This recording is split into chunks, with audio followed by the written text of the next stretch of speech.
Near the end of World War II, a well-known occultist named Manly P. Hall thought there was something wrong with the world. Things had to change. In spring of 1944, he made a startling statement. He said, "To make things right, we will have to undo much that is cherished error. The problem of revising the Bible shows how difficult it is to do this.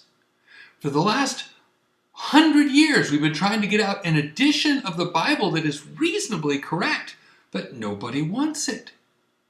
What's wanted is the good old King James Version, every jot and tittle of it, because most people are convinced that God dictated the Bible to King James in English." In another vlog, I asked the question, who is we? Let's take that apart right now, and while we're at it, we'll see what the Sinaiticus might have to do with it. Hi, I'm David Daniels from Chick Publications. To make things right, we will have to undo much that is cherished error. For the last 100 years, we have been trying to get out an edition of the Bible that is reasonably correct, but nobody wants it. By we, it seems that Hall is referring to some very high up people in the occultic and the political world. That was the focus of his 1944 article, Asia in the Balance of the Scales. And with friends like 33rd degree Masonic President Franklin Delano Roosevelt and other leaders, Hall probably felt able to pull it off. Listen to these quotes from the same article. "In the next 10 years, we will have to rebuild a world civilization. I hope for some psychologists and even philosophers to be among those appointed to administer this problem. We are thinking now of a world police force. We will first perhaps try to make a great world plan. We will sit at a council table and figure out how to iron out the troubles on the earth." Then this quote, "The way of that conditioning would be the one used in Central Europe to condition Nazi minds. There, the circulation of an ideology began in the public schools, began with a small child, which is where we will have to begin, and educate not only our own people, but the peoples of the world. And we will have to have 5 generations of the consciousness concept of democratic cooperation before we can create a world capable of mental and emotional tolerance." Let's count the generations after World War II, shall we? 1946 to 64 were the baby boomers, that's 1. 1965 to early 80s were Generation X, that's 2.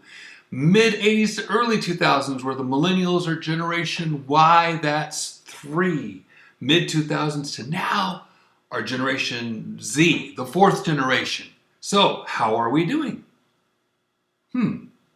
Pushing mental and emotional tolerance and democratic cooperation through psychology and philosophy from kindergarten?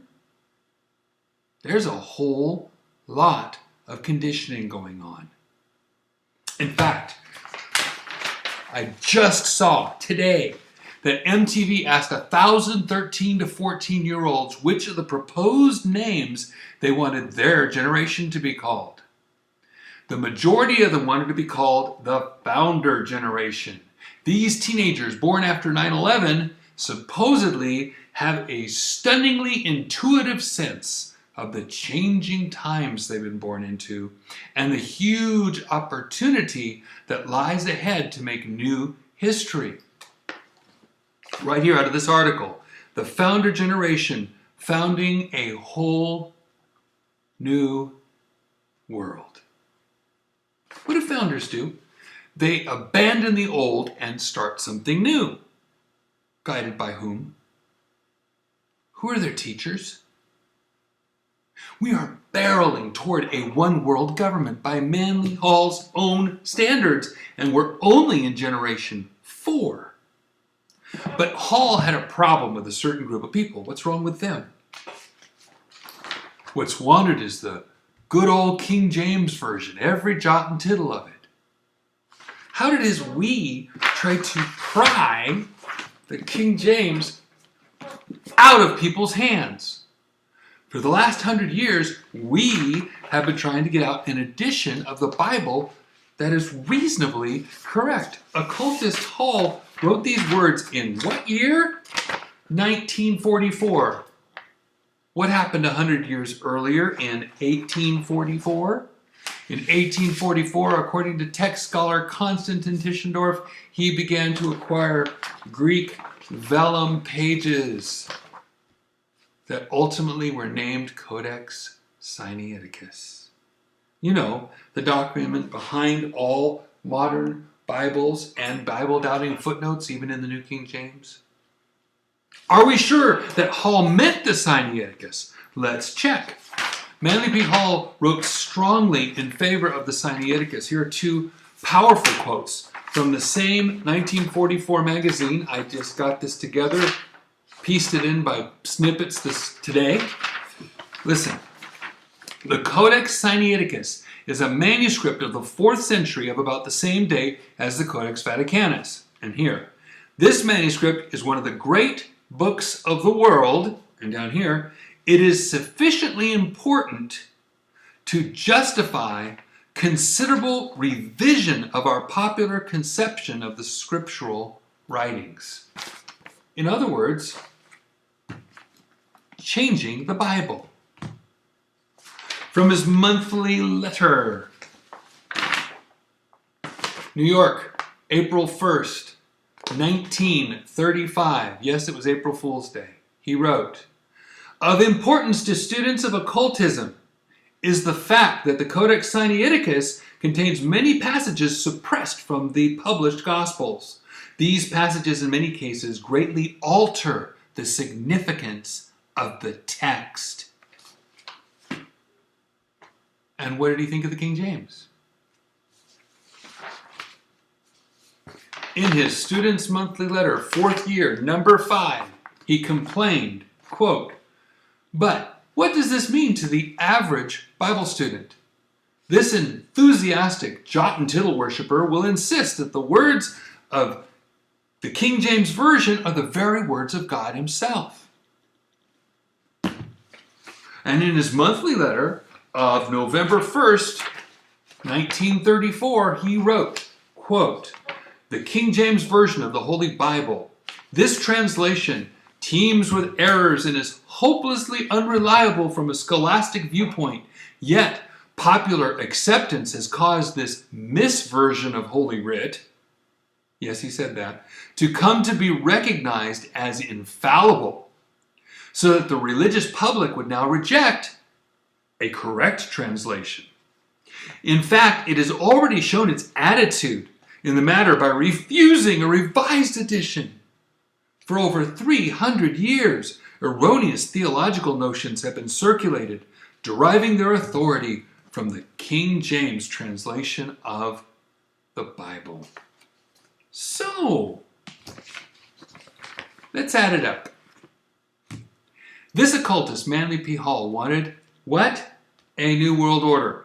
2. Only 2 things stop this new mental and emotional tolerance: the thinking of the people and the King James Bible. 3. People in general trusted that the King James Version in 1944 was the words of God himself translated into English. So that's not, brothers and sisters, a new idea. 4. The Codex Sinaiticus with extra words, and maybe referring to the Epistle of Barnabas and Shepherd of Hermas that are stuck on at the end of the Sinaiticus, offered hope as a new occultic-friendly Bible, quote, "of importance to students of occultism." Those are Hall's words, not mine. 5. There were 2 goals. 1 was to condition people's minds, like the Nazis, over 5 generations. And those born post 9/11 are generation 4 and 6. Goal number 2 was to pry the people's jot and tittle Bible-trusting hands away from the King James Bible. And the Sinaiticus was the occult world's answer to that problem for them. Are you saying that trusting the Sinaiticus and the Bibles derived from the Sinaiticus is a step toward occultic and New World Order thinking? That's what this occultist said. Not me. I'm just putting it all together. So, if you trust the King James Bible as God's preserved words in English, guess what? By Hall standards, you are intolerant and a hindrance to one world government. Each Bible that is made from or trusts the Sinaiticus is not just another Bible. It's the doorway to losing trust in the King James and being open and tolerant toward the New World Order. At least that's what a top occultist who communed with world leaders said. You can't hide from this. This is the elephant in the living room. You can't avoid it. Do you want to be a part of the New World Order? Then don't trust your King James Bible. There must be some pretty spiritual things in the King James to get occultists and NWO people so riled up. If for no other reason, that's a huge motivation to get a King James, pray to God for understanding, and put my trust in its holy words. Look, do what you want. For over 17 years, that's what I've done. And despite all my years of training and study, I have never regretted that decision. Please take this decision seriously. Take your time. Think about it. It's bigger than you can imagine. God bless you and have a wonderful day.